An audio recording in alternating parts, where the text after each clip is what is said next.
share this thing here. You pick that up when you're sitting. Thank you. Okay, that's better. Okay, well, I think we can go ahead and get started then. So thank you. Welcome. Thank you. Thanks so much, Chair Durfee and committee members for having us here today for Three Squares Vermont Awareness Day. I already introduced myself, but again, for the record, I'm Joanna Doran. I'm the Local Food Access Director with NOFA Vermont. I'm here today with partners, farmers, and neighbors for Three Squares Vermont Awareness Day to acknowledge this essential program and to ask for your support on requests that together will ensure the best results possible for Vermonters and farmers in Vermont. So these requests are one, to support NOFA Vermont's request for $500,000 in ongoing funding to strengthen Vermont farm viability and address food security through proven programs, Crop Cash Plus, and Farm Share. Support Vermont Food Bank's request for $5 million total appropriation in FY27, including $2 million to support their network partners, $2 million for the Vermonters Feeding Vermonters program, and $1 million for Ready Response to ensure food access in disasters and emergencies, and fund the necessary administration costs to operate the Three Squares Vermont program in our state to counter federal funding changes. So I don't want to spend too long giving this intro because I want the committee to hear from our community partners and farmers. But I'm going to give a quick intro about the Three Squares Vermont program and sort of lay the context for the state. So some of you may already know this, but Three Squares Vermont is nationally known as SNAP, and in many households across Vermont, it's also known as a lifeline. It is a federal nutrition program operated on behalf of the federal government by state agencies, is the most effective and efficient federal nutrition program because it provides funds directly to families to buy groceries on a monthly basis. And they can spend these dollars at grocery stores, as well as places like farmers markets, farm stands, and CSAs. Three Squares helps nearly 10% of our state buy groceries each month. And that is approximately 63,400 people in Vermont, the vast majority of whom are children, older adults, and people with disabilities. There is a lengthy application process in order to access benefits with various income eligibility requirements. For most households, benefits are issued on an EBT card that looks like a debit card, and they can spend their funds at over 600 retailers in Vermont, including 40 farmers markets and many farm stands and CSAs. Every month, Three Squares Vermont keeps more than $12 million in our state economy. This makes Three Squares Vermont not only our most effective food security program, but it's also an essential economic stimulus program. In rural areas, that spending often determines whether a small business can keep its doors open. In the first half of this fiscal year alone, over $150,000 in Three Squares Vermont benefits were spent at farmers markets, and programs like Crop Cash and Crop Cash Plus extend the impact that those dollars can have and in turn provide additional income for our farmers. While Three Squares Vermont effectively reaches the most low-income folks in Vermont, we know that the program only reaches about 40% of those eligible in the state. There are many reasons why this is the case, but it is incredibly important to have trained benefits assisters to help folks access this program and navigate the application and paperwork that comes along with it. I will not go through the federal changes that happened with HR 1. They are in my written testimony, and Autumn Moen from Hungry Free Vermont did give you an update in November about those as well. But overall, those changes have made it more challenging for low-income folks to tap into this important program. Our state agency did a lot of work to try to understand those changes, and service providers did a lot of work to quickly communicate those changes to community members so that they could continue tapping into that program and get the food that they need for groceries. Something to remember is that because a lot of folks are either ineligible for the program or not able to access it for one reason or another, it's really important to have a cohesive suite of programs in the state that provide for people's food needs, including investing in the charitable food system. So food security is a policy choice, and Three Squares Vermont is an essential part of the pathway to food security for everyone in Vermont. The message we want to convey to you today is that when we work together and we support the suite of requests that we're bringing to you today, we can ensure that everyone in Vermont gets the food that they need and want, and that we can support farmers in doing that as well. Legislators have a critical role to play, and you can make policy decisions that can ensure the best outcomes for Vermonters. When the state of Vermont invests in meaningful food support for food security, the positive impacts are felt around the state. So the policy choices in front of you today that we're asking you to support are, again, support NOFA's request for $500,000 in ongoing funding for Crop Cash and Farm Share, Crop Cash Plus and Farm Share, support Vermont Food Bank's request for $5 million and a total FY27 appropriation, and fund the necessary administration costs to operate the Three Squares Vermont program in our state. Thank you so much for your time. I can take any quick questions before we move on, or I can pass. Yeah, why don't we move on so that we're able to hear from all of the one question. So, just one quick one. We have in my district, there's a gas station food store that says not taking EBT cards. So how does that work? Is it completely voluntary whether a retail food business takes EBT or not? Yeah, it's up to the retailer's choice to apply for SNAP authorization, and there is a process to go through that. They have to be eligible based on some different requirements, either what they're offering in their store, or in the case of farmers markets and farms, usually it's they can easily meet a requirement by saying we sell, all these vegetables and meats. Like, obviously we are carrying food that that are going to meet the needs of Vermonters. I won't get into the details of what it's like for a gas station or corner store, but it is an opt-in program. And organizations like NOFA and Hunger Free Vermont exist to support those retailers in navigating the application process. And we really, want as many retailers as possible to participate in that program. Yeah.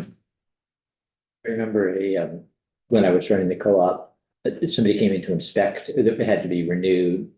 I guess you apply and you then occasionally every so often have so kind of a rigorous inspection process. All right, thank you. Yeah, thank you. And I'll hand it off to Stony Thompson. Hello. Good afternoon. I'm Stony Thompson, and I'm a vegetable, fruit, and nut grower in Huntington on 5.5 acres of leased land. And I'm going to read because I write better than I speak. Up to now, my farm, New Tradition Farm, has sold produce at the Richmond Farmers Market, the Burlington Farmers Market, a CSA, the Williston Food Shelf, 2 farm stands, as well as several other wholesale accounts. I'm proud to say that 2026 will be New Tradition Farm's 6th season in production. I say that I am proud because it would be an enormous understatement to say that it hasn't been easy to make it to this point in building an economically and ecologically viable farm business. To be blunt, there have been seasons when I've stayed in business by the skin of my teeth. The programs we have been advocating for today, Crop Cash Plus, NOFA's Farm Share program, and the Vermont Food Bank's Vermonters Feeding Vermonters program, among others, have been essential sources of income for my farm during these startup years. And I know that these programs have been equally essential sources of nutritious food for my customers who enroll in them.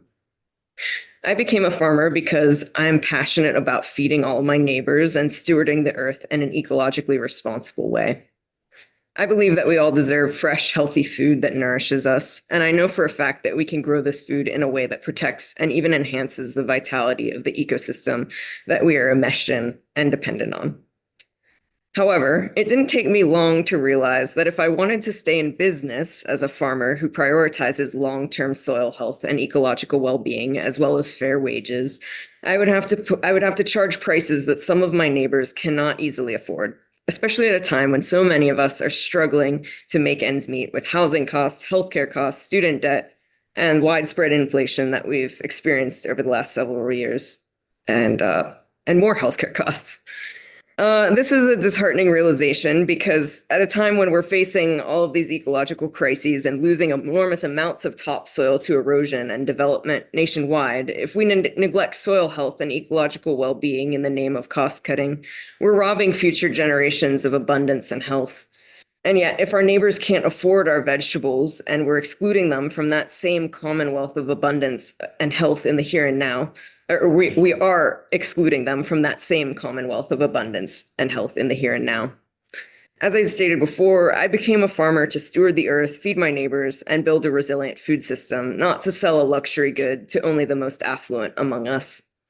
The Crop Cash programs and the Farm Share program offer a win-win solution to this conundrum. In the case of Crop Cash, eaters see their EBT or SNAP money doubled and are able to enjoy top quality, fresh local vegetables. And farmers like me gain a whole new set of customers who otherwise may not be customers or would buy far less. Since the state has invested in the Crop Cash program, I've gained many new customers who are shopping at the farmer's market for the first time. In 2025 season, Crop Cash accounted for nearly 10% of my gross income, and there have been days at the farmers markets when Crop Cash accounted for nearly 25% of my income. In a business where the margins are razor thin and cash flow is often a source of stress, this revenue is truly a lifeline. The Farm Share program has similarly been a boon to both my business and my customers. They receive a season's worth of vegetables for 25 to 75% of the normal price, and I receive payment at a critical time in the spring when I'm buying tools and supplies that I need for the season. A win-win scenario for all. Finally, I've been working with the Williston Food Shelf since 2021, and they've seen their need increase every year. Last year, I delivered lettuce mix for 20 to 30 families a week to the Williston Food Shelf, and this was made possible in part through funding from the Vermont Food Bank and the Vermonters Feeding Vermonters program. In all, I've experienced firsthand how NOFA's Crop Cash and Farm Share programs complement the Vermont Food Bank's programs and how they're both vital to keeping our communities fed while supporting local farmers like me. Finally, I'll speak to any elected officials who might be hesitant to come on board. Even if you think the budget is too tight to support this, or that there might be more important priorities than feeding your neighbors or ecological sustainability in agriculture, consider this. As our world, our country, and our communities in Vermont experience the predictably unpredictable shocks from extreme weather and economic and political instability, a robust local food economy is something that all families will rely on in times of crisis. The COVID-19 pandemic, with its empty grocery shelves and supply chain chaos, demonstrated the fragility of our profoundly not local food system. The programs we're advocating for all constitute critical investments in local farms and a local food system that are our best hope for weathering the storms to come. For all these reasons, I urge you to support NOFA Vermont's request for $500,000 in ongoing funding to strengthen the Vermont farm viability and address food security by sustaining the proven programs of Crop Cash Plus, Farm Share, and everything that Vermont Food Bank wants. Thank you. Thank you. Stoney, how many people work on your farm? Last year, it was just me. I've had seasons where I've had one other person. What are your nuts that you grow? This is a project that started 2 years ago, and I've got chestnuts, hazelnuts, some some more marginal things like walnuts and kind of odd ones like Bart nuts and butter hearts and things like that, little experimental, and then some fruit, persimmon, pear, plum, pawpaw. Great. Well, Huntington is, One, well, it's changing. Yeah, Huntington up there near Campbell's Hump. It's like 4B at this point, I think, is that what the new maps say. But this site has great air drainage. It's very different in different parts of Huntington. The vegetables are in the valley, and where I've planted the trees are kind of up top. But So do you grow in a greenhouse then, or do you have, is all of that outdoors? Because like I tried to grow pawpaws in southern Vermont and mine died in the winter. yeah, well, I'll find out. They're outside. I mean, it's a whole bunch of different, some cultivars, some seedlings. So hopefully we'll find some that can handle this, Okay, so you did plan everything is, you're expecting everything to outside and weather over the seasons. Yeah, I mean, the plan with that particular project actually has to do with finding things that are that can handle this environment. So I'm expecting some death, and hopefully Yeah, we'll find the ones that gotcha. want to live for the long haul. right, thank you. Thank you. Mark, you want to come up and join us? Or?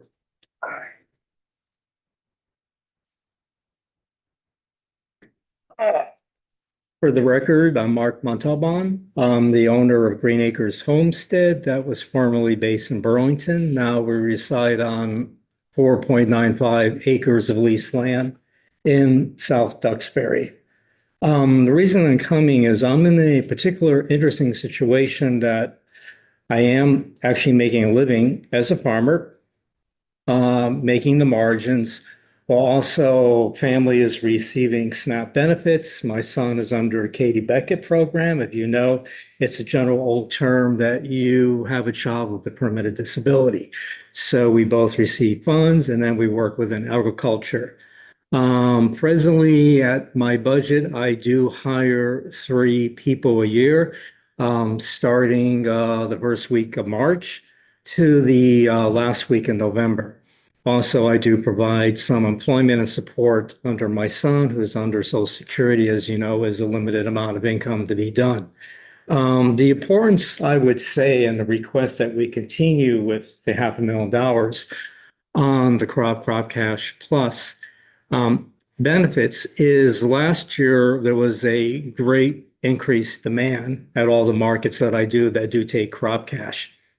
Now, I do 7 market locations a year. I literally do 134 market dates. And so historically, I've gone from Brandon up to Montgomery, over to South Hero, over to Northfield.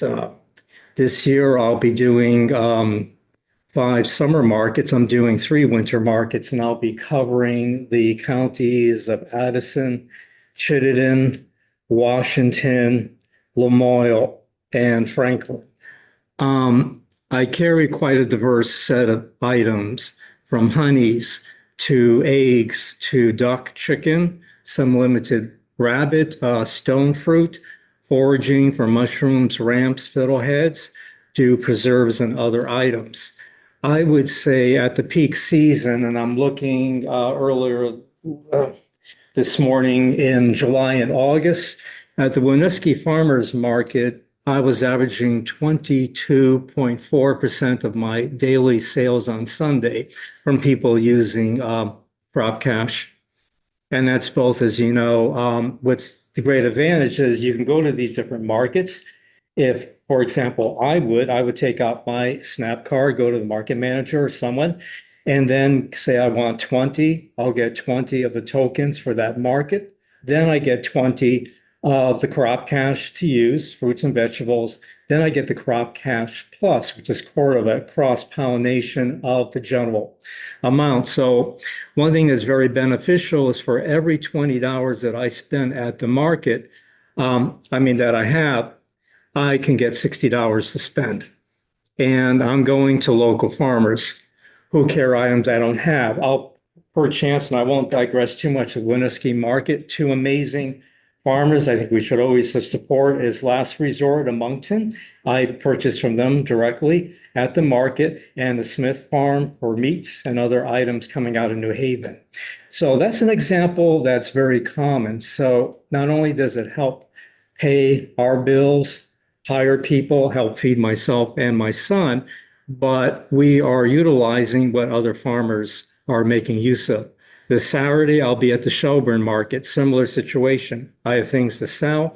People will come and purchase items from me at that market using Crop Cash Plus, and the Shelburne tokens. And there'll be two other folks. Someone does amazing sourdough bread. I wish I had the time to make sourdough bread. I wish I was that capable. I will take the tokens that I have and purchase that. So the impact is amazing. Next to last thing I want to mention is that farmers markets are really a place and resource for people to get together and learn. So at the Winooski Market, very common, I'm getting seniors from the senior housing coming and finding about it.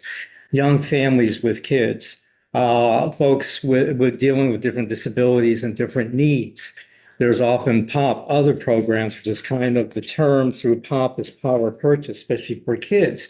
So people come in, they get the little POP things, which means kids can come around and say, oh, I'm selling my peaches, my plums, my nectarines, my cherries. People can come in and purchase that. Also, we have what we call our cheat sheet, which means it's out there showing what people can purchase with the Crop Cash, the token to Crop Cash Plus. So it's an information thing. So us as vendors are helping inform our customers and allowing them to utilize access to our markets while finally being able to pay our bills. And it's a great social network. One thing that I find very amazing within it is that it really is a sense in this day and age of communities getting together, whether I'm in Jericho, whether I'm in Middlebury, whether I'm over in other locations. So my request is to continue this amount of money. It goes very far. It builds community. It builds support for all of us. And I appreciate the support from last year because, again, I would say roughly 13% of my income was directly from people paying through SNAP benefits. And I think I probably said enough on it. And if you have any questions, yeah. It was really nice to hear your perspective. Thank you. As a customer and farmer, so thank you. Right. And I'm just astonished that you were able to do, that's like 3 a week, all year round. It sounds like markets here. Well, I used to be a special educator. I used to be, one thing was why I have a good gift for gab. I used to be a social worker. So I often worked with communities with same populations. Part of me is helping my son, and part of me wanting to move as I got older, as I call like an older Vermonter. I guess I am at age 66, though I don't feel like it. Maybe that's a good sign, I guess, is that it's part of way of something that we're growing and that we're using for our homestead that we can bring to markets and sell. And really, it's the hope that regardless of your income, what you have in your pocketbook, so to speak, you can buy our products. So it's really a twofold. And I would say I've been doing farmers markets since 2017, full-time since 2019. So I've gotten to see a lot of great interactions. I've seen people grow up. I have regular people who've been buying my duck for the last 7 years. And it's really kind of that interpersonal experience.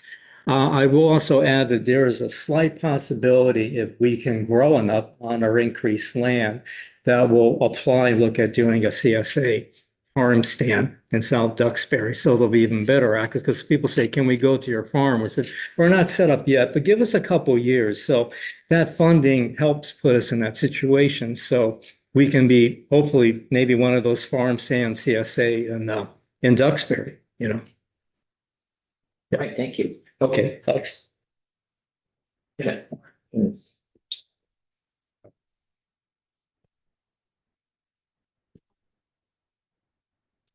Hello, my name is Emmett Mosley. I'm the Addison County Food Hub Supervisor for CVOEO. That's the Community Action Agency for the Champlain Valley.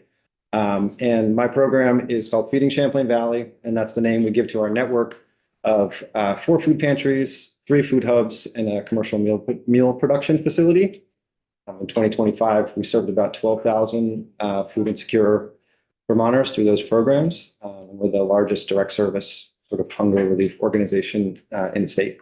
I know our time here is really limited. I want to speak specifically to the request that the food bank has made for $5 million for Vermonters Feeding Vermonters and other programs for agencies like mine to purchase and distribute food that's grown in Vermont directly from Vermont producers.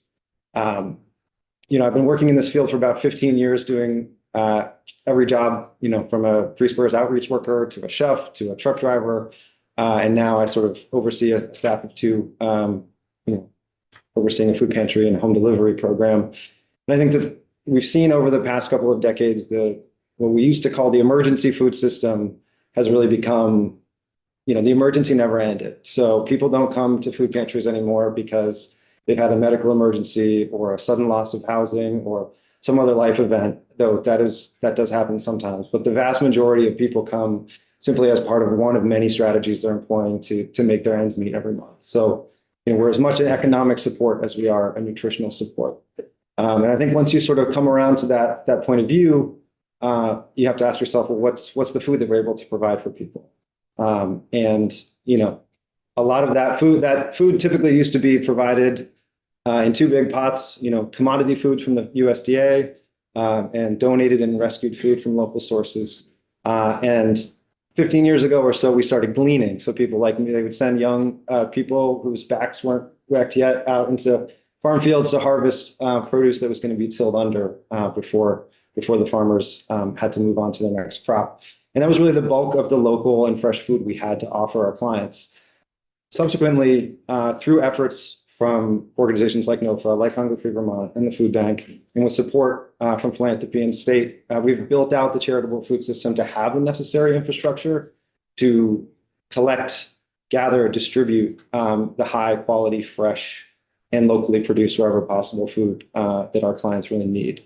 So, last year, my agencies, we distributed about 300,000 pounds of produce. And we spent about $100,000 to purchase dairy, eggs, and produce locally. And that was with a relatively small allocation last year. I think they're asking for about 4 times as much. So I just want to strongly urge you to support this allocation so that we can continue to do this work, to continue to expand it, and to offer the 70,000 or so food insecure Vermonters the opportunity to access fresh, healthy, locally produced food at the hundreds of meal sites and food pantries around the state that basically serve every single person or people in every community in the state. I know our time is really short, so I'm just going to leave it at that, but I'd be happy to answer any questions as well. CVOEO is Community Action Agency? Yeah, it's the Community Action Agency for Chittenden, Franklin, Addison, and Grand Island. And then Feeding Champlain Valley. That's just kind of the name we've given to all of our food security programming. So we have a food pantry in Richford. We have a food pantry in St. Albans. We have the largest food pantry in the state in the North End in Burlington. And then food pantry in Middlebury at the Addison Food Hub where I work. And that's actually a space that we share with another nonprofit food hub that does aggregation and distribution work for local producers. So we actually, in my job, I get to see the same producers who are donating, who we're purchasing from, the customers who are buying CSA shares in bulk orders, and our clients are all kind of mingling in the same space. And I think that that's kind of possible because of these this cultural value that we've had that says we should be providing locally produced high quality food, to everybody. I think we know, or we've come to understand that the food bank itself doesn't have like a storefront, but it works through lots of organizations across the state. How much of the, I don't know how you would measure this, but to what extent is the food bank your primary supplier? Oh, absolutely. I mean, it's probably 70 to 80% of the food that we distribute comes through the food bank. And that's either they distribute federal commodities, they do large scale food recovery efforts at every large grocery store in the state. And then they also purchase bulk quantities of food through Vermonters Feeding Vermonters and distribute that as well. And they also have a co-op buying program, so we can buy product at, probably 50% of the cost that it would cost to go through a wholesaler. I mean, the grocery business is basically a cartel at this point. So if you're a small agency, even like ours, it's actually not possible to purchase the food you see in the grocery store anywhere near even the retail price, regardless of how much you're buying. So agencies like the food bank are really critical. Yeah, we had some testimony yesterday, the day before, we were hearing about this. It was a distributor question, and it made me think maybe we should, better understand to the extent to which it's a cartel. Yeah, I think there's been some really good reporting. I mean, it does violate federal law, but I think we won't get into that too much. All right, well, we won't get into that now, but thank you very much. For your time. Thank you. And just for everyone's information, we're going to switch now to a different topic. Very different kind of topic. We're going to hear from the Agency of Agriculture with their budget, FY27 budget recommendation, or the administration's recommendation. And I see Secretary Tebbetts has joined us, and online I see Director Dubuque. And welcome. Yeah. Welcome. Thank you. And maybe this has already been taken care of, but do we need to give anybody permission to share anything? It looks like I have permission, Okay. but I will be sharing the If you PowerPoint. want to, okay, all right. Good. Well, wait a moment here and then we can launch right in. I'll sort of kick it off by saying that we had yesterday, your colleagues from A&R Forest Parks and Recreation came in and we heard their budget presentation. So we've had a little bit of a chance to try out the new approach that we've been asked to take with looking at budgets, and not just the administration's budgets, but anything that anybody comes into the room with, trying to just really get a handle on how money is being spent, how well it's being spent, given the new fiscal reality that we're in. So with that, welcome Secretary Tebbetts. Well, good afternoon. Anson Tebbetts, Secretary of Agriculture, Food and Markets, joined online by Nicole Dubuque. And also in the room is Amy Mercer, our financial director. So it's great to be here to talk about our proposed budget for the next fiscal year, and that will be beginning July and running to the following July. As a legislature, and you touched upon it, Mr. Chairman, you're facing some incredibly difficult decisions.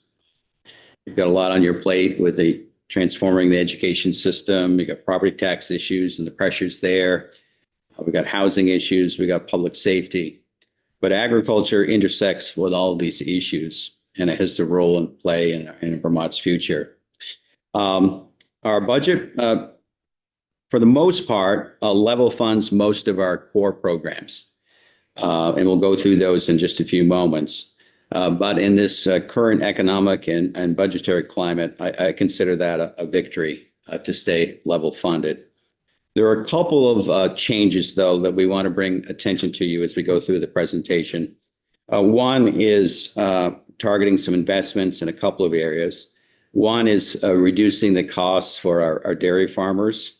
You've probably heard over the last few weeks, it's another rough stretch for our dairy farming community with considerable price declines in the price of milk, and some of the inputs are pretty high or continue to increase. And the other area is related to adding a position in our business office, which is urgently needed to improve the customer service for our farmers and producers across Vermont as we continue to try to get more money to them so they can be more affordable for their business. So if we can begin, maybe we can just begin. One thing I always like to do is our mission. It's to facilitate, support, and encourage the growth and viability of agriculture while protecting the working landscape, human health, animal health, plant health, consumers, and the environment. The governor's recommended budget, $61.19 million. And you can see the big breakdown of where the dollars come from. We do rely significantly from federal funds. We have a small slice of interdepartmental transfers. General fund is about 13.74 million, or about 22%. And then we have some special funds that are also part of our budget. About 40% of our dollars come from special funds. Go, you can go to the next one.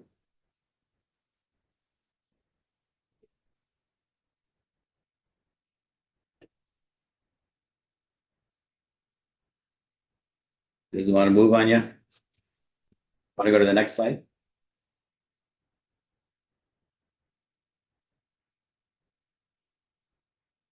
There we go. So this is the flow of funds, and this is, we'd like to share with you this as well. So general fund, federal funds, special funds, and a little bit of the transfer between different agencies. So that's sort of the flow we have here. Okay. 6 appropriations, administration, which is what I'm in, and we have food safety and consumer protection, agriculture development, plant industry. We have the lab, which we call Vail, down in Randolph, and then we have water quality. And there's the breakdown in dollars that we are proposing. And you can see it's a pretty lean increase. The overall increase, pretty lean. Areas of increase. Some of these are, already baked into the budget. You can see, retirement, some of our medical programs, childcare. We'll get more into the special funds with clean water grants. I believe, Amy, correct me if I'm wrong, that's the one that comes from the Clean Water Fund that comes to us. Health insurance, salaries.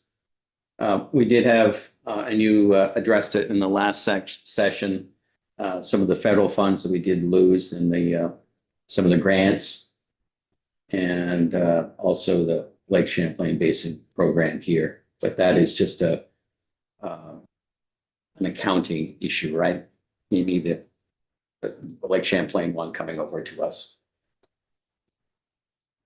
All right, the next one. Sorry, just before we leave that one, just for context. So if you wouldn't mind going back, Nicole, the health insurance and salary increases are about $1 million roughly. So I'm adding those two numbers up. And can you just remind us what the total increase dollar-wise is year over year?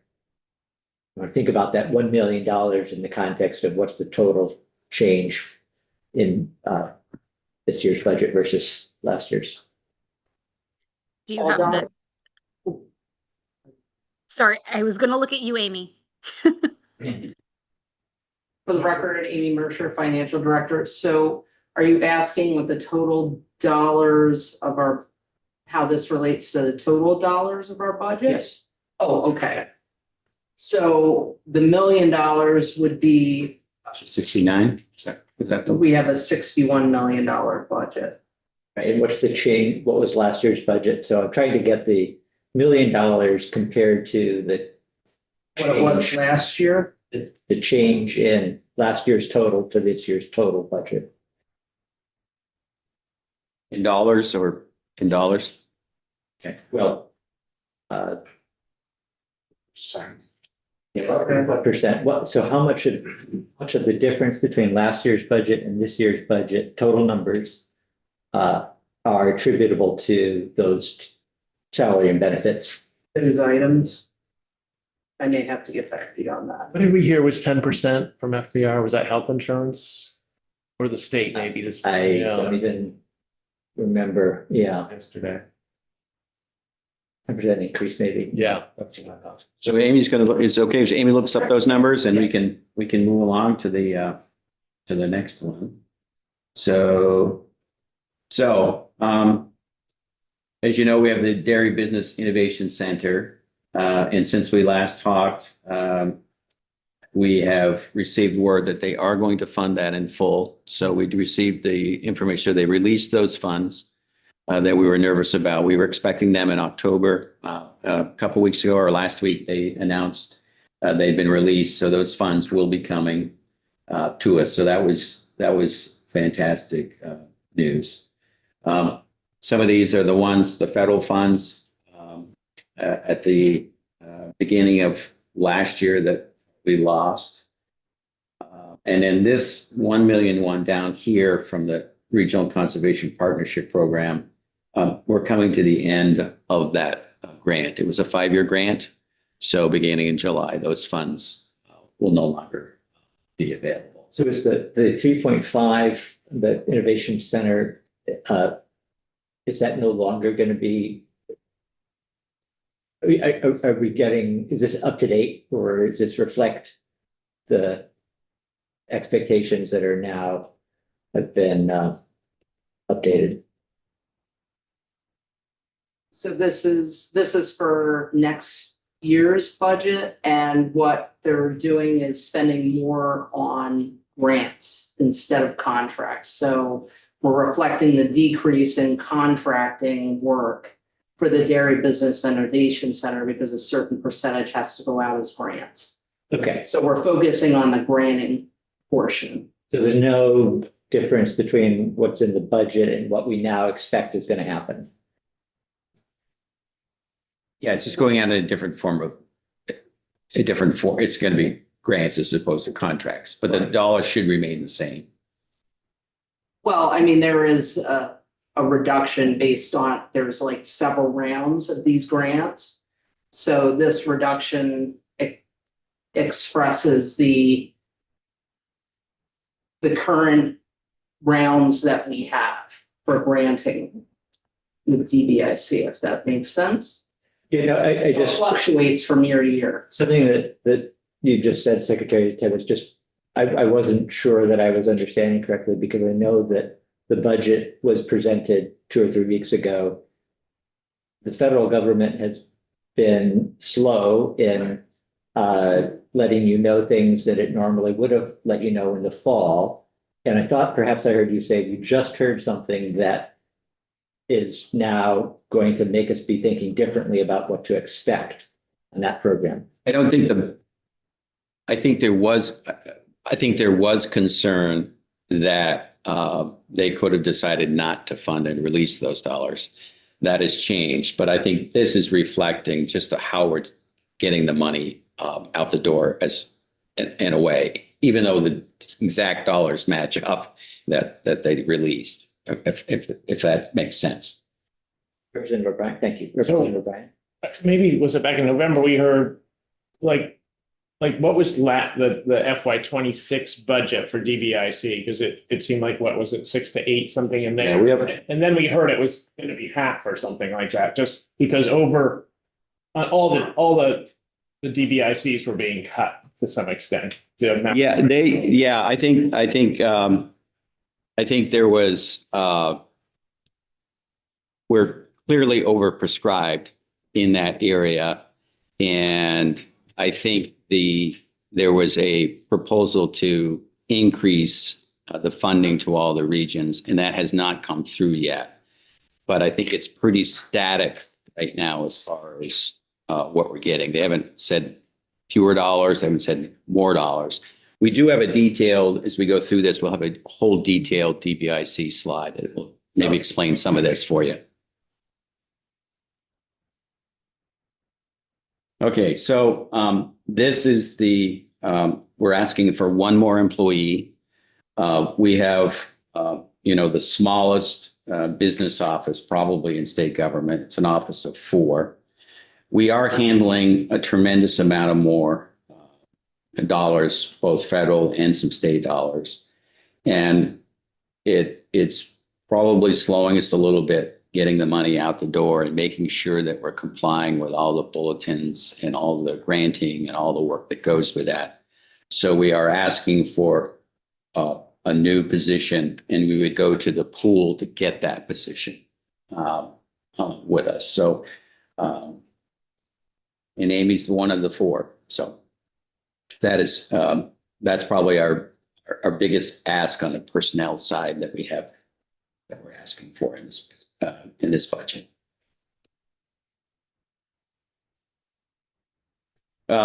These level funded, one that we've dealt with over the last couple of years, the Natural Resources Conservation Council.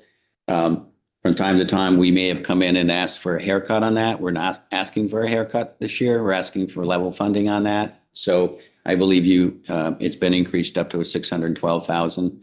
We're level funding that this year. We also have grants that we do, in significant amount of grants that go out to the councils that help do their work, but those go directly to some of the work that's happening on the ground. But everything else is essentially level funded. One question here, Representative Basil. Foods grants mean? I mean, you're not talking about like Vermonters feeding Vermonters or is that just, is that anything in particular, or It's related, but it's not that one, right, Nicole? That's not the one Sorry, which grant are we talking about at the moment? Well, just on the spreadsheet, it says local food grants, but I was just asking what kind of grants, what grants? So we have local food purchase assistance is one of the programs that is run through Ag Dev. I can bring up some information about it if that would be helpful. Apologies, I'm feeling technologically challenged here. So in order to run the slideshow and bring up other links, I'm a little, it's a little difficult for me to do, but I'm happy to send you the link exactly to this program so you all can see more information about it. Is it specifically about local food for schools, which is the line above it, or not necessarily? Well, before I misspeak, I can bring it up on my other. It's okay. You can also send it to me later. It's fine. Okay. Okay. So I'm going to go to paper to go through it. So we went to the position, and then if we go to food safety, consumer protection, nothing really significant there. Standard increases for salaries and benefits. We did receive some federal funds for the milk testing program with bird flu. There's been some overtime and temporary employees do that, but we have an agreement with the federal government to help with that.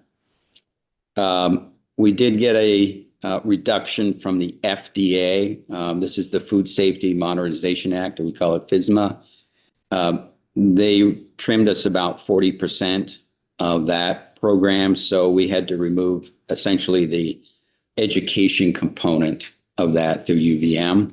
But the inspections and the food safety part of it on the ground continues. But that was a grant that all states received a trim on that, and it was significant for many states, including Vermont. It was about 40% reduction in that.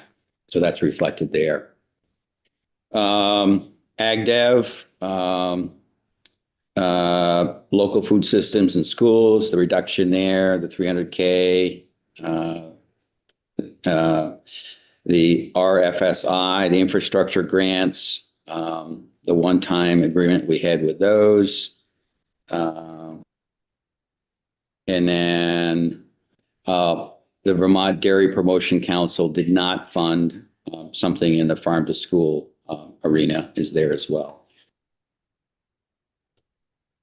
I think you had Working Lands report recently. So that was, I think you have a good grounding of how successful that program is. $1 million in general fund. We also are grateful to Ski Vermont for contributing $20,000 to that. So it outlines, where those investments have been made and the contributions and the jobs and the economic impact that they have in many areas of Vermont, and both on the forestry side and also on the food side. The 11 million roughly in federal grant dollars awarded, does that include the dairy? Yeah. That's a significant one. Because we have a significant federal grant with that. Okay. So that was Ag Dev. There's some of the breakdown of Working Lands.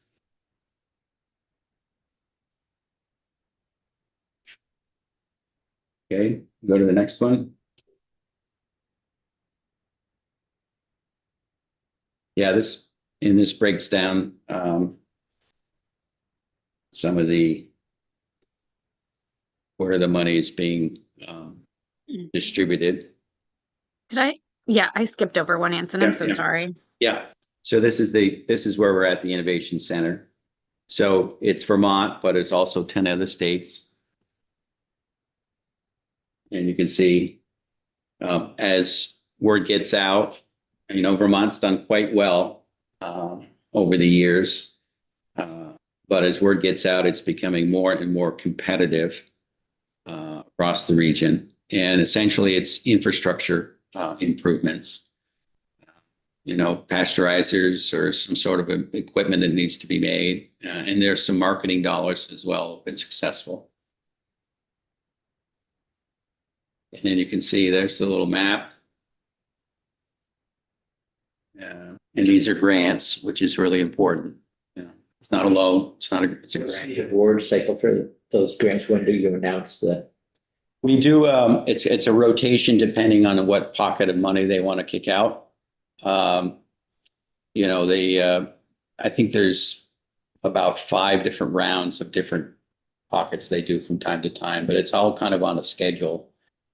They're all reviewed. They're all scored. We are having a conference in Albany, a regional conference on the 10th and 11th in Albany.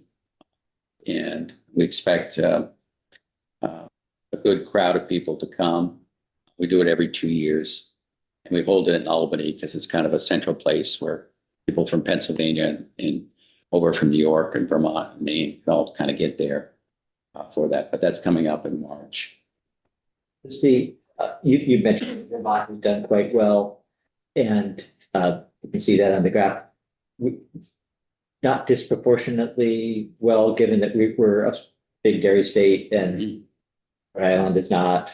So you wouldn't expect to see them there, but there's no concern that somebody would look at this and say, well, because it's based in Vermont's I don't more than their share. I don't think so, because I think they're very detailed about the scoring and how it's, because it's very important that, these are taxpayer dollars that are coming, and they have a system of review. It's really quite thorough. We have outside people looking into, so it's not just the agency. So there are other people that review these grants to make sure that they're, some idea could be solid, or maybe that might not work. But I think in all, I think there's so many sets of eyes on it that I think it's fair. John? But I was just gonna say, also, I mean, the grants go from farmers up through, big processors, right? Like Cabot got one, like Cracker Fat cheese. And so like the Giovanni's and Fairlife's are eligible to apply for grants. They are. And part of it is they have whatever. There was one that did with sustainable packaging. So all that information be shared with everyone. So it's not just for that company. So if we learn something about packaging, some other producer or some other company can use that knowledge So that's part of it, but it could range from someone that needs, you know, a manure spreader that's at a small farm. They could get a infrastructure grant, or it may be at a bigger scale, for example, like Agamark/Cabot, where that infrastructure was helping multiple farmers through the co-op system. But those grants, you know, if available, were big. We did some energy projects down in Massachusetts as well, with changing the Cabot plant over to another system of fuel, which has saved them a considerable amount of dollars. So there's the breakdown. I am just putting in LFPA in the chat and then I can move right over to here. Okay. Plant industry, formerly farm, simplified our world by just calling it plant. So you may remember it as farm in other budgets. Pretty status quo. So plant industry, the lab is even simpler, mostly just standard increases in salary and benefits.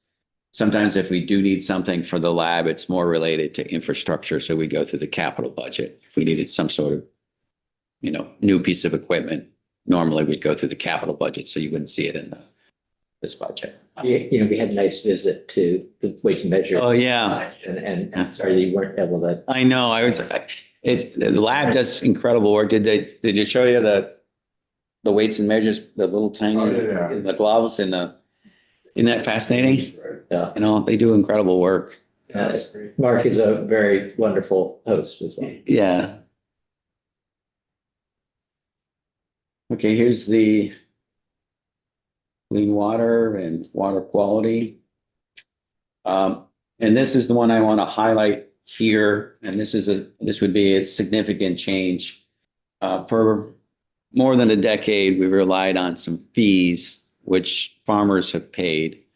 The large farm operations and the medium farmers under the regulatory scheme have paid a fee. The large farm have paid $2,500 annually, and the medium have paid $1,500. The small operations have not paid the fee. So if that sticks out why the small farmers are not included, they have not paid that fee over the years.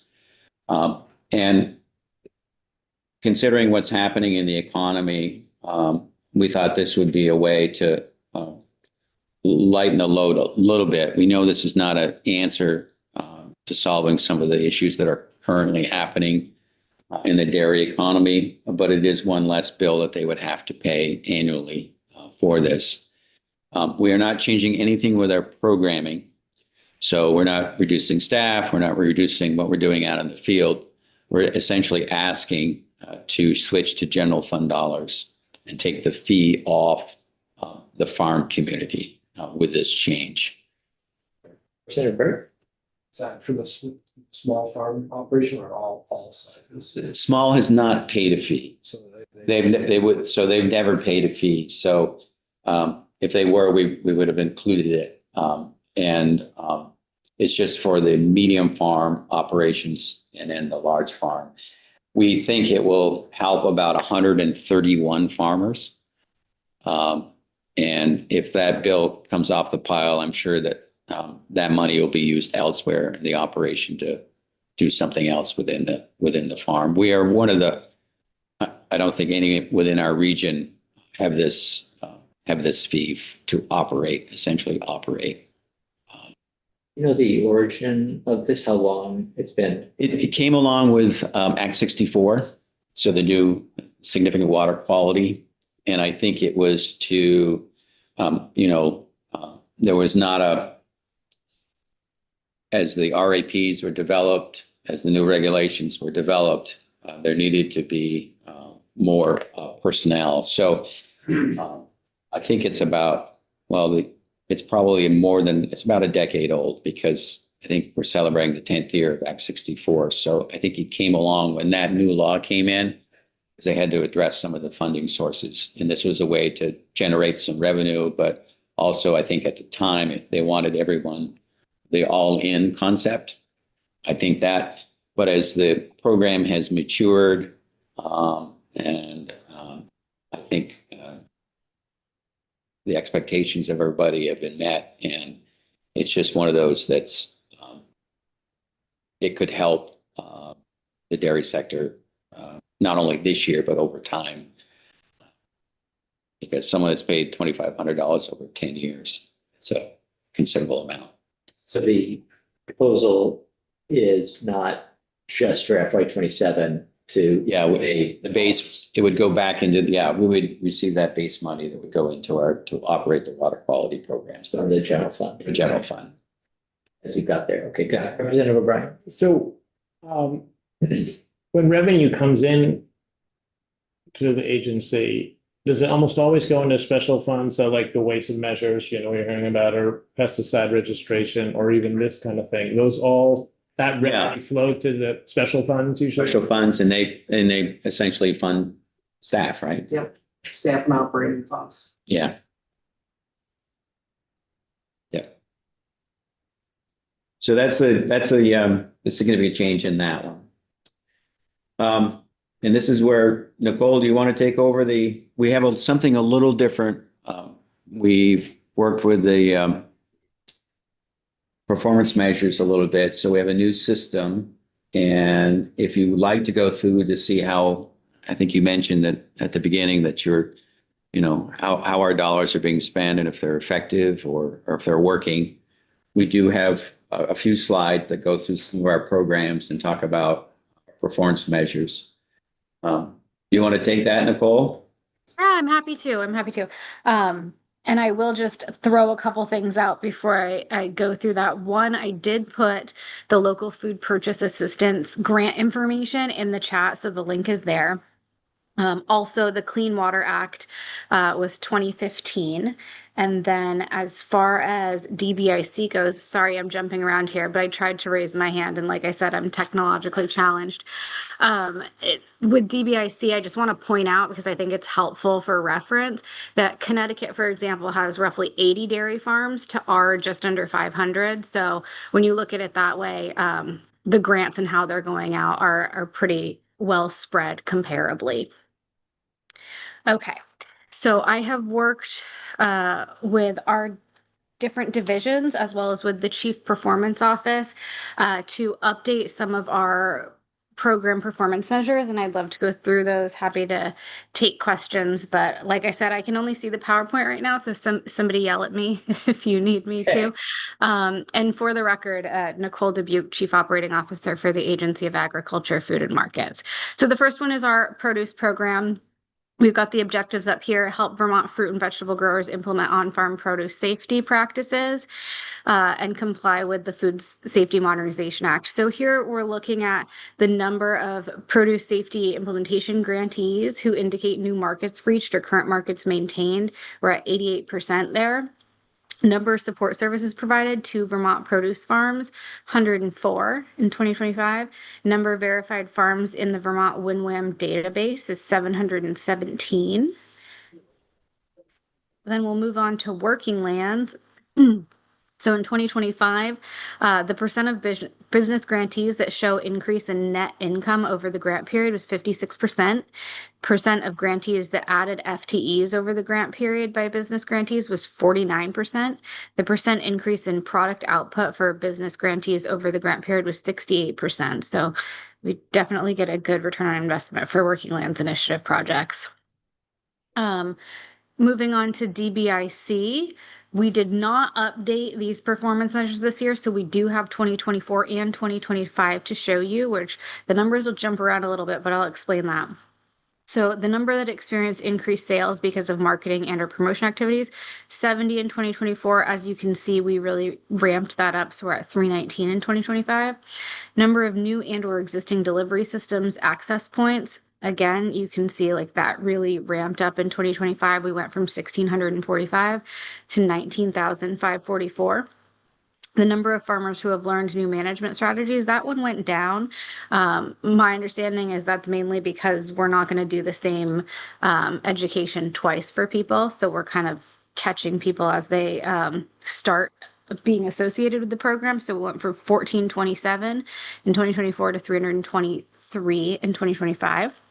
The percentage of participants that express satisfaction and positive outlook for the future of their business were at 99% both years. That is a self-report measure from the grantees.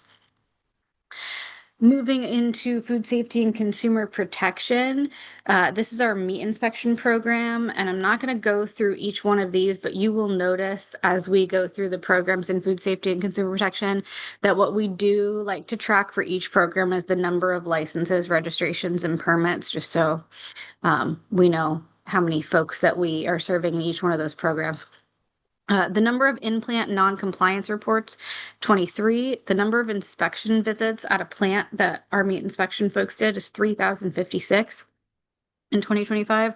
Number of inspections resulting in enforcement actions from compliance inspections is 28. So as you can see, the number of enforcement actions versus the number of visits we did, that's a great number in my book. Number of compliance inspections for commerce and retail, we did 876. And these numbers, the bottom two are the ones that I would deem the most important, which is the number of recalls of state inspected product, 0.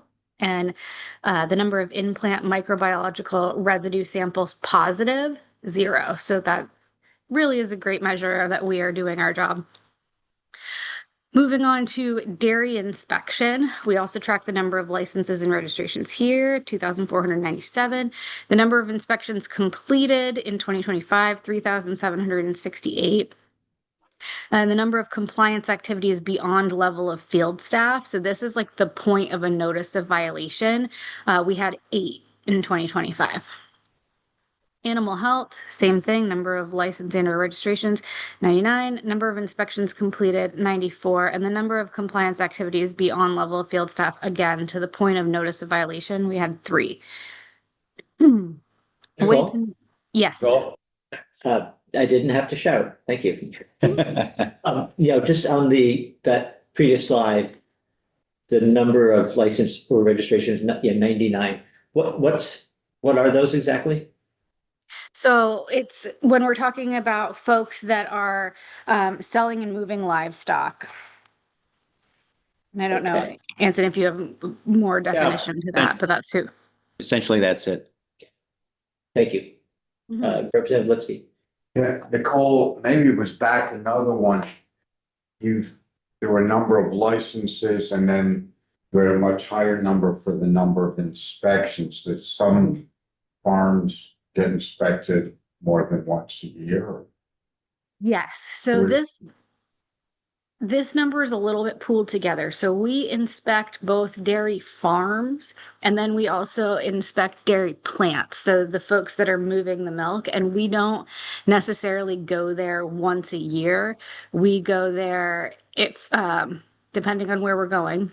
We could get called out because they have an issue with equipment that they need us to come out and certify.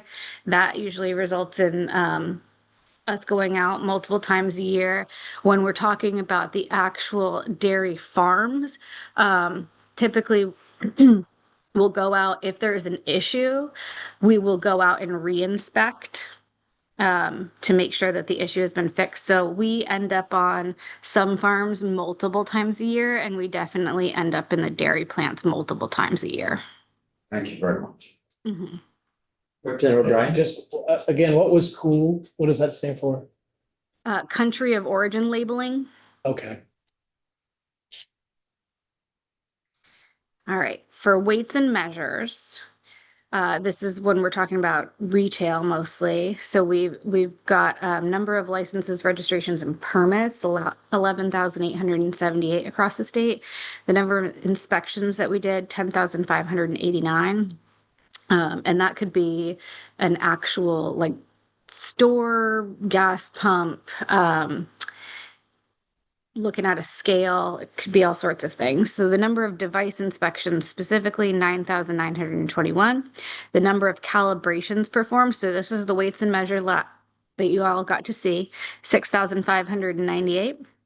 The number of device inspections failed, 305, and the number of enforcement actions, 73, weights and measures.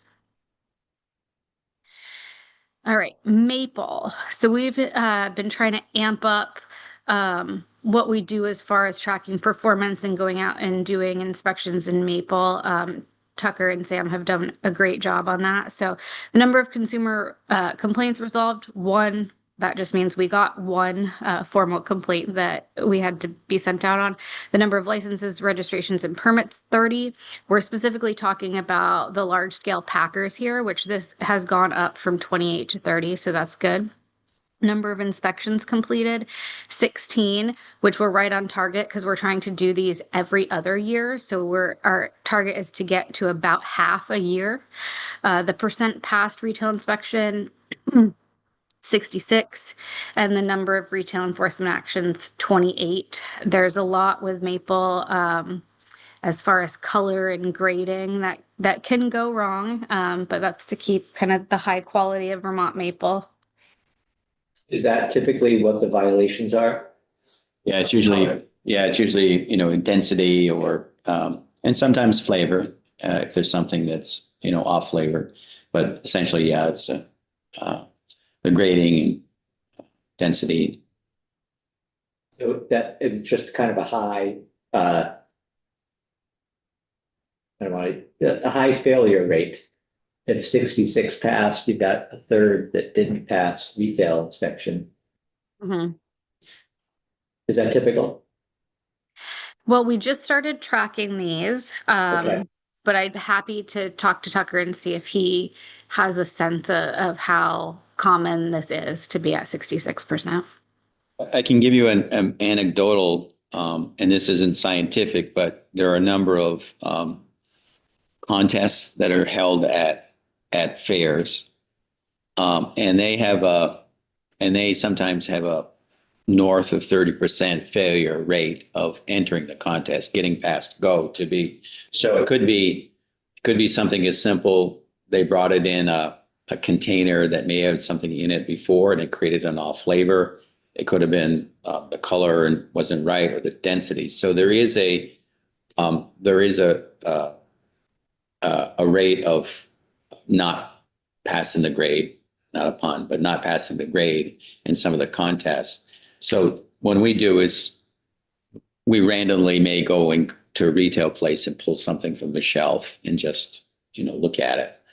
And I think working with UVM Extension, working with Tucker and Sam and the Ag Development Division, we are focused on making sure, and the industry has asked us to work more on making sure we preserve that high quality. And there's so many new people getting into maple now, and I think that may be reflected in some of it as well. So, and and it could be how the container sits on the shelf a certain line, and because it can change if it's on the shelf for a long period of time. Representative Burke may know more. Yes. I'm just gonna say that especially well, I think it goes for glass too, but the grade just tends to darken in the jug over time. Yeah. And a lot of that, there's some control in that it's hard to predict how much it'll dip, and I would assume that's a lot of it. Yeah. So, and I think especially now that we use high levels of concentrate before we boil, we start off at a high grade, and then I think it has more opportunity for it to drop in the container. But the labeling is based less on the color now and more on flavor for that. I think partly for that reason, and it gives more flexibility for packagers to call it either amber or dark robust. Yeah. You can be in either category with the same syrup, but it's more based on flavor than color. But I think it makes it a little bit ambiguous to the packager. I don't know. That's It's as a producer. That's And what there is, and if you get into the scale of packers, they're blending as well. So that's another element that's part of it. But we are doing at the packer levels, as Nicole mentioned, we're starting to do more inspections there. Yes, thank you. This to you, Anson, or possibly to Representative Burke, but the container, there's glass, there's a plastic of sorts, or it used to be a lot of tin. Do you find that what the material is, the quality or the change that occurs from shelf life depends on the material it's packaged in? I have not heard of anything of flavor related to that. The more I hear about is the, the color could change depending on what the container is, but I have not heard the flavor component of it. I mean, if you look at the evolution of the maple industry, it comes and goes of what kind of, how it's, marketed and how the consumer wants. And I think probably the consumer right now is in that they like to see what's inside the package. So the glass seems to be but there are others that, do just fine with the regular, with the regular jug. I haven't heard the flavor part. I have heard the color changing over time if it's on the shelf too long. Experience. Yeah. Making a note to schedule some maple testimony from. And they do, Mark Iselhard at UVM does a lot of tasting, flavoring, all that kind of stuff. It's a science by itself. All right, are we ready for cool? Yes. Okay. So country of origin labeling, cool. It's to ensure that produce and retail outlets are properly labeled. This is really complaint-based, report-based. So the measure that we have here is that the percentage of assigned reviews are completed. So whenever we get somebody calling us needing a review, Tucker does go out and do it 100% of the time. All right. Produce safety inspection. So this is the food safety and consumer protection side of it. The other one that I read was in Ag Dev. So you'll see here the number of produce farms verified in inventory. This is again in WinWAM 717, matches the other slide that you saw. The number of inspections, 15, the number of consumer complaints resolved, NA, we didn't get any in 2025. The number of enforcement actions, 5, and percent past inspection, 47%. This is also one where there's usually some point of technical assistance or education that we provide, and then we go back and re-inspect or update. But usually things aren't 100% correct the first time we go out. Plant industry. Okay, so they worked really hard on these performance measures, and I think they're great, and they are new for 2025. So the first is the percent inspected with regulated disease, and this is specifically in regards to apiary registration inspection, and 0, that's what we love to see. Percent in compliance on first sample analysis for Vermont manufacturers when we're talking about beneficial products registration, 65%. The percent passing exam on first try when we're talking about certified applicator registrations, 66%. Percent in compliance on first sample analysis for Vermont manufacturers when we're talking about feed products registration is 77%. For mosquito control, the number of mosquitoes collected and identified in calendar year 2025 was 89,179. Come on. I wish. Not quite all of them, but Not quite. Counted everyone. the percent inspected that received stop sales, and this is when we're talking about plant nursery inspections, 10%. Percent of inspections resulting in enforcement for pesticide use compliance. This one is also quite high at 57%. I don't know if you guys have any questions about plant industry, and then I can move on to Vail. Well, I was just going to say, it's too bad that Representative Nelson's not here, because I know he took a real interest in the beneficial products updates that we did last year.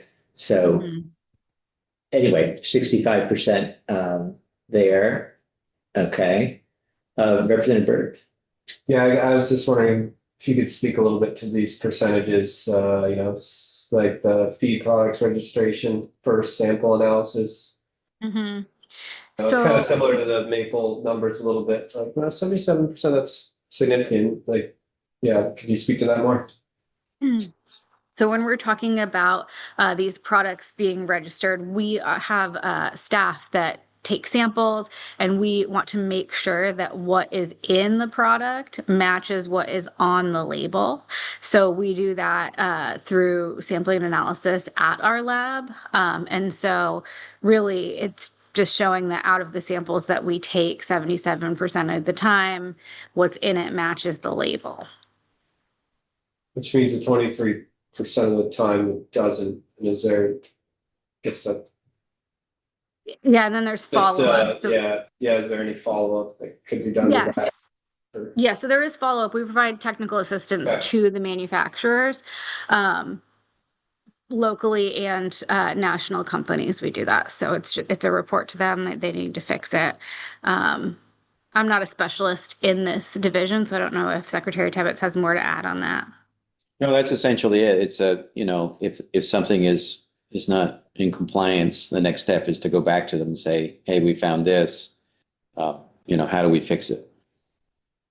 It seems like, I mean, I can understand that you're going to get changes in color of syrup as over time, and that some people might not understand a lot of people barely might not understand how to apply pesticides, but putting the right label on a bag of feed products, that seems like it would be harder to get wrong. And I think maybe Steve in plant industry probably could explain that, whether it's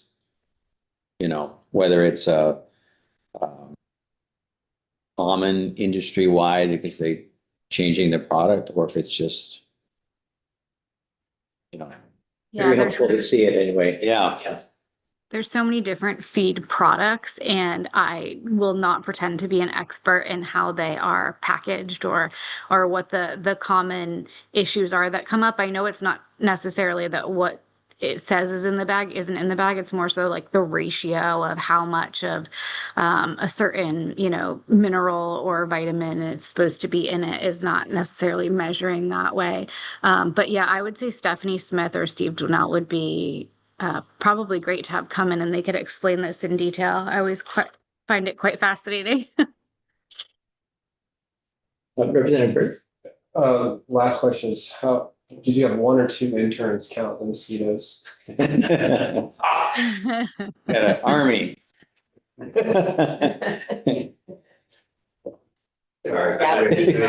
Staff meeting project. They quit after the first day, so they were guessing them. All the FTEs have to count, 5,000. Okay, moving on to Vail. So the number of completed analytical tests for clients provided by our lab was 35,489 in 2025. As you can see, these performance measures have not changed. We've been tracking these for the past several years and continues to increase year over year.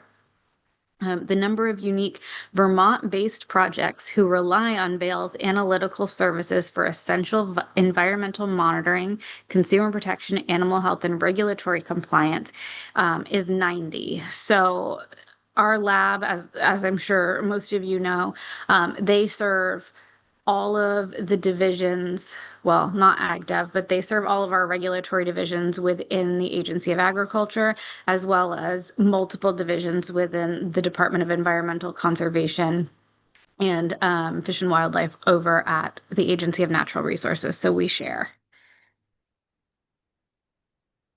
Okay, next is water quality.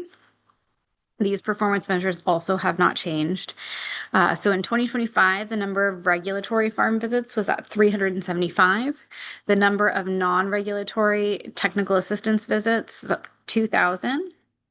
Acres of production area inspected, 2,643. Percentage of compliant production areas by acre, 70%. Number of educational events, 186, and the value of on-farm implementation investments. This is when we're talking about the different granting programs that we do, where we partner with NRCS on that. $8,209,672 2. And then we move into our carry forward fund, which I'm happy to talk about, or perhaps Amy is happy to talk about any specific items on here that you might want more detail on. But generally speaking, these are all multi-year granting programs where the funding is contractually obligated. In existing grant agreements. The caveat here is we also have $27,975 set aside for Pay Act. And I'm trying to see if there's any other outliers here. Amy, jump in if there's one specifically I should speak to.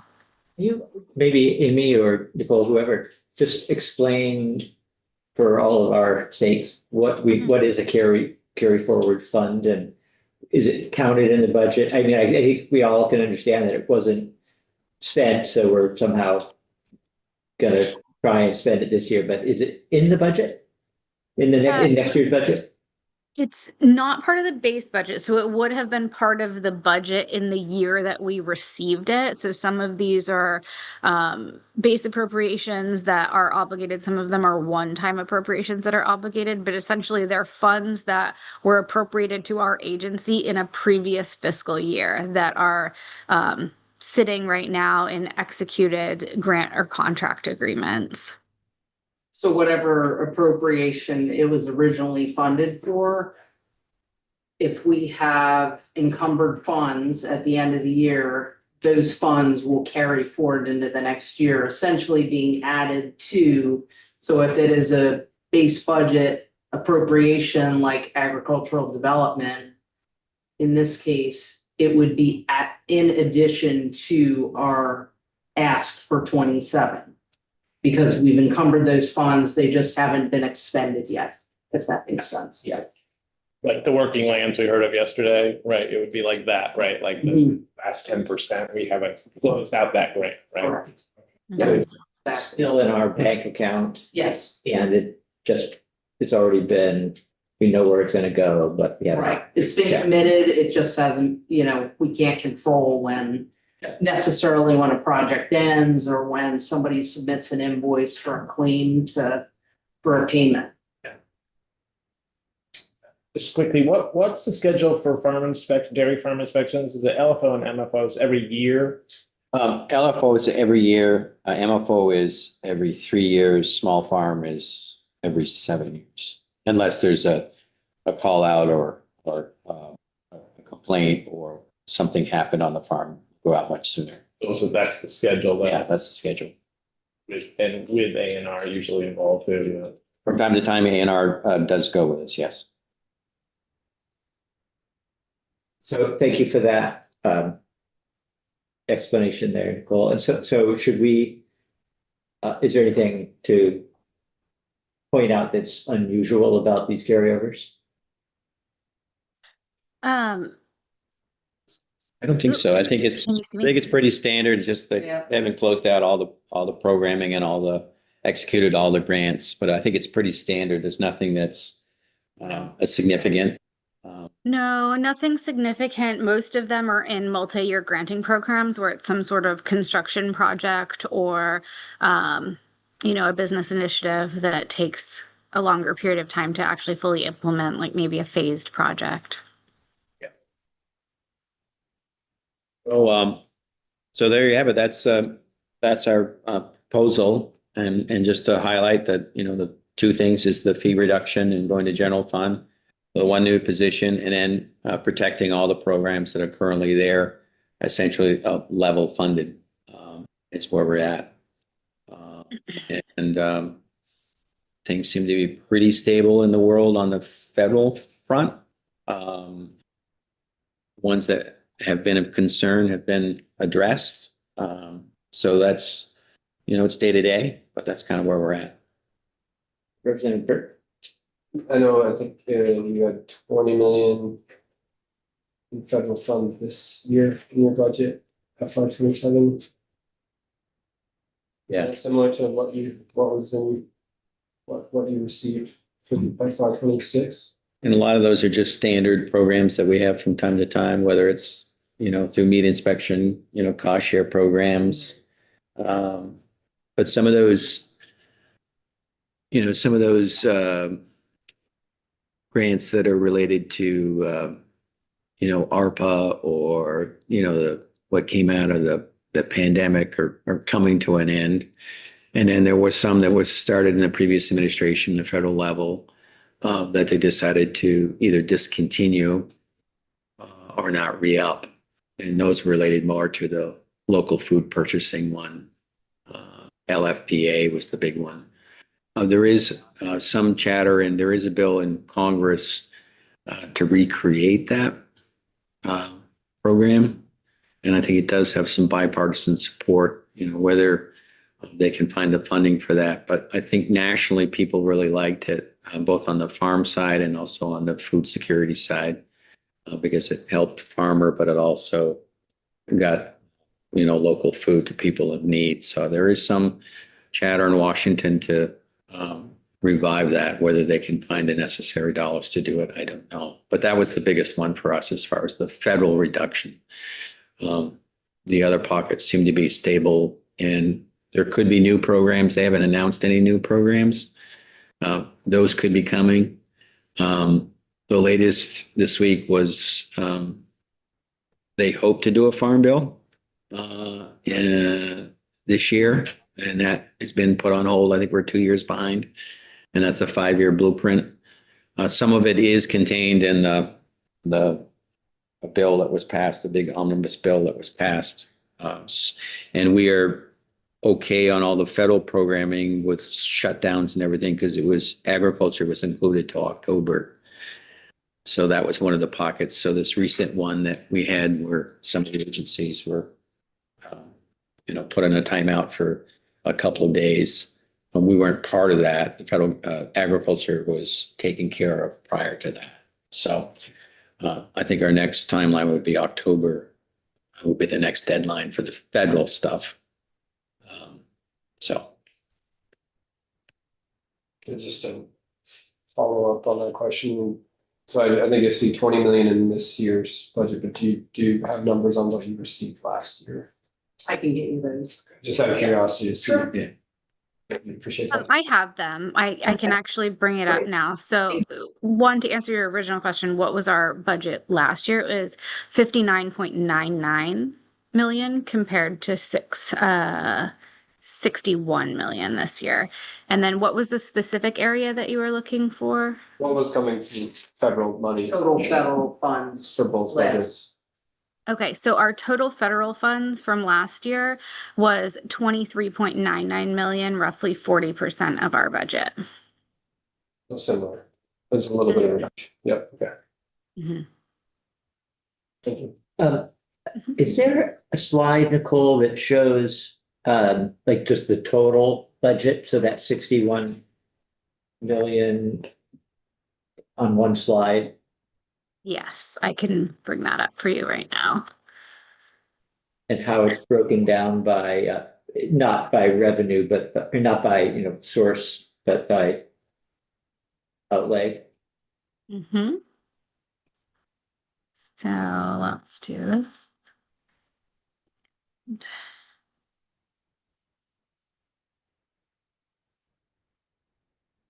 All right, so it's right here.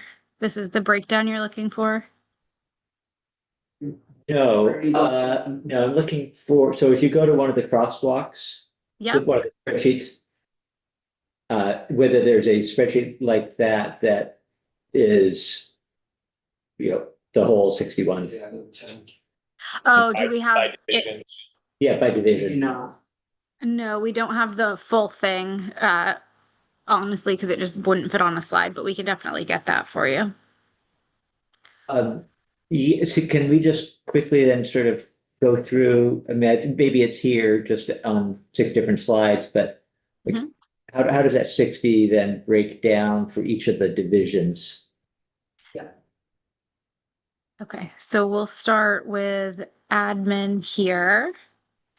And then you can see on the bottom, we're at 4.187 $8,322 for admin. Yep.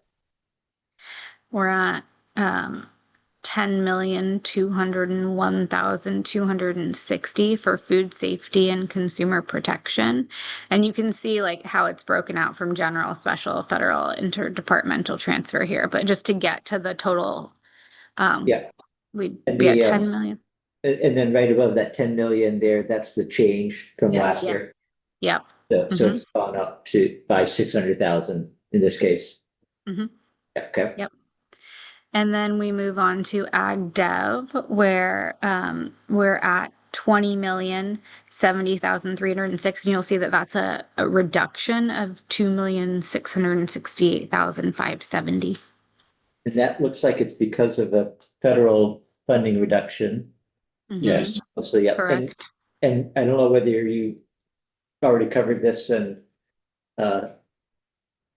but maybe you can just mention again, if you did, what's happening there? So we had a couple of programs that were reduced. So we have the local food systems in schools reduction of $300,000, and that was due to USDA rescinding the grant. And then we had local food purchase assistance, which is the one that I sent a link on, with a reduction of $500,000 due to rescinding the grant. So we're at $800,000. Then we had $30,000, which was just simply that Vermont Dairy Promotion Council decided to fund other things. And then it looks like RFSI would have been an increase. Do you want me to go to the decreases, Amy, or go ahead? That part of the rest of that would be the dairy business innovation Oh, grant, yes.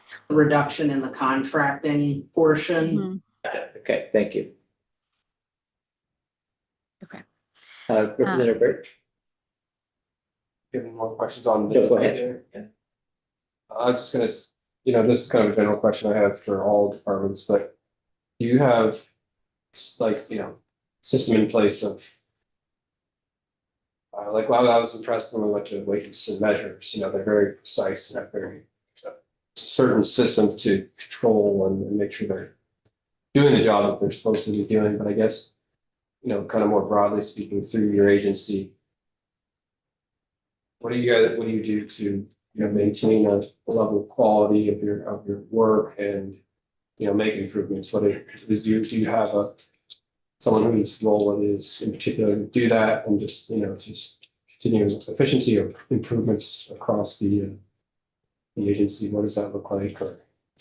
Yeah, and I think that's, part of it is the performance measures, in making sure that we, meet our, we want to get to a certain number of stores per month. So they, depending on what division it is, what employee it is. So we know that we want to do X number of inspections. We want to make sure we respond, quickly if there's something of a complaint driven or something happened at a plant that they're out there. So I think it's kind of like, week to week, month to month, but at the end of the year, you look at the scale of how much work is being done with getting to those, particularly in consumer protection.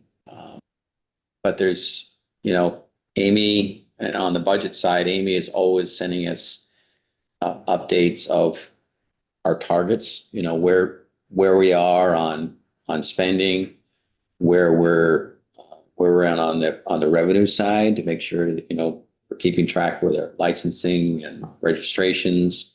And some of it's seasonal, depending on the time of the year where people are doing that. But it's a pretty tight shop of dealing with, the revenue coming in, making sure that we're not keeping our budgets and not, overshooting our budget. And I don't think we've come in for budget adjustment very much over the last 2 years. I don't think we were in this year. So, but there are emergencies from time to time that will need stuff, but. President Lipsky.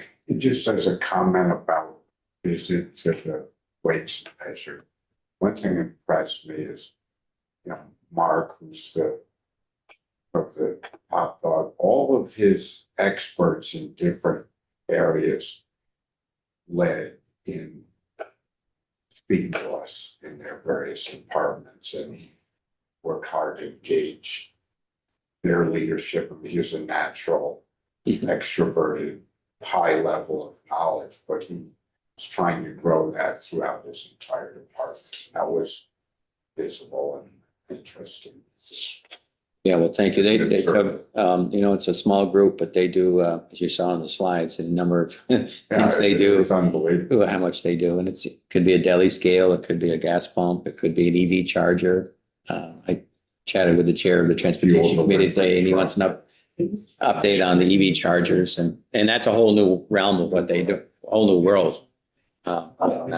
Nicole, just one last question. Could you bring up the crosswalk for the clean water? Do you want to? Yes, I can definitely do that. Yeah, so can you just talk a little bit about, so the special fund column, I mean, most of the increases, all of it, I guess, is coming from the special fund. Mhm. Why is there a big increase there? I'm gonna look to Amy on pointing the increase out on special fund.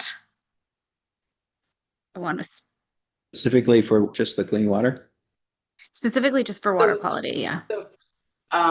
The bulk of the increase in clean water, which is 2.6 million, is due to the passing of the Clean Water Board's budget, which is increasing our state clean water grants by 2.542 million. So that is literally the bulk. So That's what I thought, but thank you, Amy.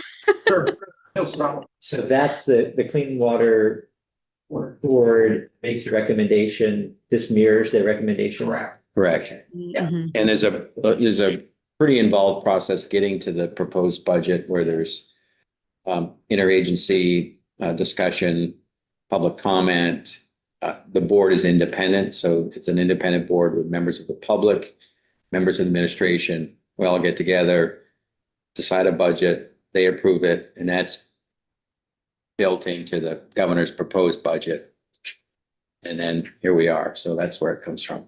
So that's significant. Yeah, it's very important that we have that funding to do our programming. It's really, you know, there's a component of agriculture, there's a component of DEC, there's a component of transportation, there's municipalities. What will this mean actually for farmers? Well, this is programming, you know, technical assistance. There could be some grants that help with infrastructure. It helps with our employees, Management practices. best management and, you know, practices. We do have to remember, though, that some of this increase covers our just cost of doing business. And then also you see on the water quality side that we had a decrease in federal funds because some of this is increased Clean Water Board recommendation and a decrease from federal funding sources that have dried up. Yeah, permanently dried up. Permanently dried up. They were like American Rescue Plan Yeah. Act dollars, I believe. Yeah, okay, good, thank you. Let's go with one last question, or at least one more. Just a quick one. Yeah, we heard from FBR yesterday that the sort of all-in cost for an FTE is around 150,000. So is that consistent with your hire? Yeah.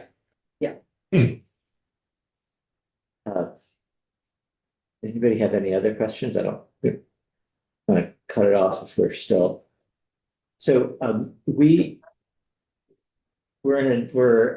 operating in a somewhat new environment this year as far as the appropriations process, and the appropriations committee says they're going to be looking to us for guidance on not just one time and not just little increases, little or big, I guess, but just basically anything that stands out as this is a lot of money.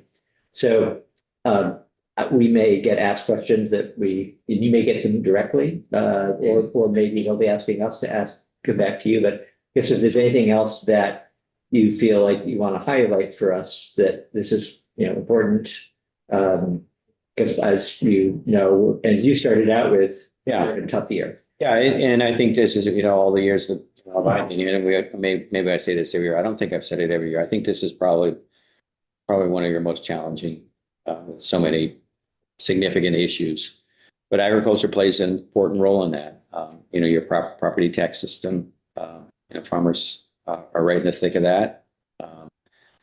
You got rural issues you're dealing with, so that's important.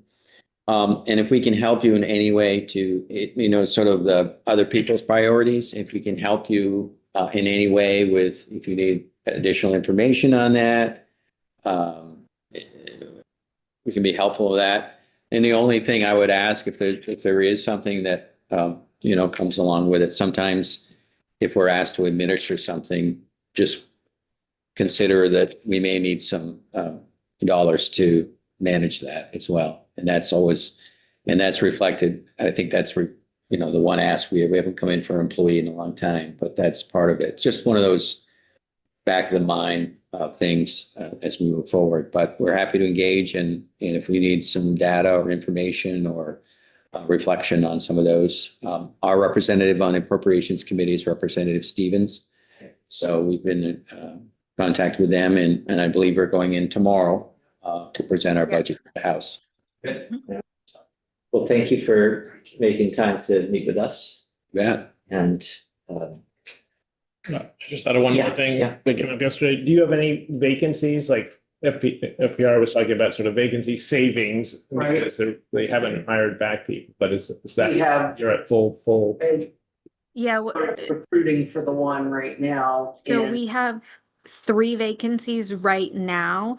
One is an ag engineer who is based in Middlebury, and that position is essentially federally funded. And so we held on hiring through the shutdown. So we're like in final stages of interviewing with that. And then we have 2 animal health specialist positions that we are filling right now, and those came about when we had 2 seasoned staff retire at the end of last year. Thank you. all right, Well, thank you very much. thank you. Appreciate it. Thank you. We'll take a break until